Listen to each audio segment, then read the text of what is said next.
ایک صحابی کہہ کے چلا گیا اپنی بیوی سے اپنے گھر نہیں جانا جب تک میں نہ آؤں. اس کا باپ بیمار ہو گیا. بھائی آیا نبی کی خدمت میں, بابا بیمار ہیں, میری بہن کو حکم دیجئے بابا کو دیکھ کے آئے. نبی کہتے ہیں چونکہ شوہر منع کر کے گیا ہے تو میں اجازت نہیں دے سکتا. کہا دم چل رہا ہے, کہا میں اجازت نہیں دے سکتا. میرا باپ مر گیا ہے, نبی نے کہا میں اجازت نہیں دے سکتا. کمال سو, ایک صلوات پڑھے محمد اور آل محمد پر. نہیں بھائی بآواز بلند صلوات پڑھے محمد اور آل محمد. ابھی تو فضائل سناؤں آپ کو, ابھی تو تبلیغ ہو رہی ہے, ابھی فضائل سناؤں گا 2 منٹ بعد. پہلے سن لیجئے. مر گیا باپ, مگر یہ عورت نہیں گئی باپ کو دیکھنے. نبی نے ایک جملہ کہا, اب یہ دھوڑی کا مجمع اگر سمجھ لے تو سمجھ لے. نبی نے کہا جس کا شوہر بیوی کو منع کر دے اس کا دروازے سے باہر نکلنا حرام ہے. اب مجھے نہیں پتا کس کی سمجھ میں آیا اور کس کے سر سے اتر گیا. جو شوہر بیوی کو روک دے تو اس بیوی کو گھر سے نکلنا چاہے میری بیوی ہو.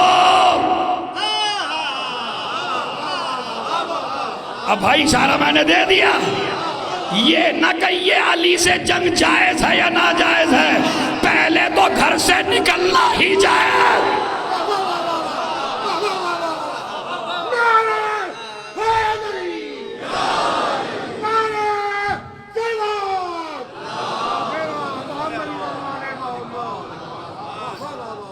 جلدی جلدی پیغامات سنیے میرے. گھر سے نکلنا جائز نہیں ہے. باپ مر گیا, خدا کی قسم بڑی دعائیں دیں گے مجلس سن کے. باپ مر گیا, بیٹی نہیں گئی دیکھنے. جب کئی دن ہو گئے تو نبی نے اس کے بھائی کو بلایا اور بلا کے کہا میں تو تیری تلاش میں تھا. کہا یا نبی اللہ مجھے کیا تلاش کرنا, جب میں بار بار تم سے کہہ رہا تھا میری بہن کو بھیج دو تو بھیجا نہیں. کہا یہی بات بتانے کے لیے تو کیوں نہیں بھیجا. کہا کیا. کہا یہ بتا اگر تیری بہن آ بھی جاتی باپ کو دیکھنے کیا تیرا باپ بچ جاتا. کہا نہیں. کیا اس کی بیماری دور ہو جاتی. کہا نہیں. کیا اس کے گناہ ختم ہو جاتے. کہا نہیں. کہا دیکھ میں تجھے نہ آنے کا فائدہ بتاؤں, خدا کی قسم جتنی بھی داد دیتے رہیں گے نا قیامت تک نبی کو, میرا جملہ نہیں ہے سرکار کا جملہ ہے, آمنہ کے لال کا جملہ ہے, عبداللہ کے لال کا جملہ ہے, ابو طالب کے پروردہ کا جملہ ہے, خاتون جنت کے باپ کا جملہ ہے, سردار انبیاء کا جملہ ہے, طٰہٰ لقب پیغمبر کا جملہ ہے, یاسین لقب پیغمبر کا جملہ ہے, جو فاطمہ کے لیے اٹھتا تھا وہ کہتا ہے میں تجھے فائدہ بتاؤں. کہا کیا. کہا جب تیرا باپ مرا قبر میں پہنچا فرشتے گناہوں کی لسٹ لے کے آئے, اللہ نے ایک فرشتے کو بھیجا, ہم نے اس کے سارے گناہ معاف کر دیے. فرشتوں نے پوچھا اللہ اس نے کیا کیا. کہا اس نے تو کچھ نہیں کیا, اس کی بیٹی نے دین پر عمل کر کے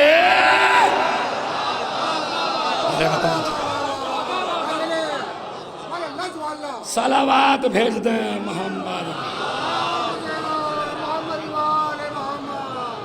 خیر ابھی پیچھے والے کم متوجہ ہوئے تھوڑا سا, ابھی تو آگے متوجہ کر لوں گا. کیا کہا. چونکہ اس کی بیٹی نے پردہ کیا تو بیٹی کے پردہ کرنے کی وجہ سے اللہ نے باپ کے گناہ معاف کر دیے.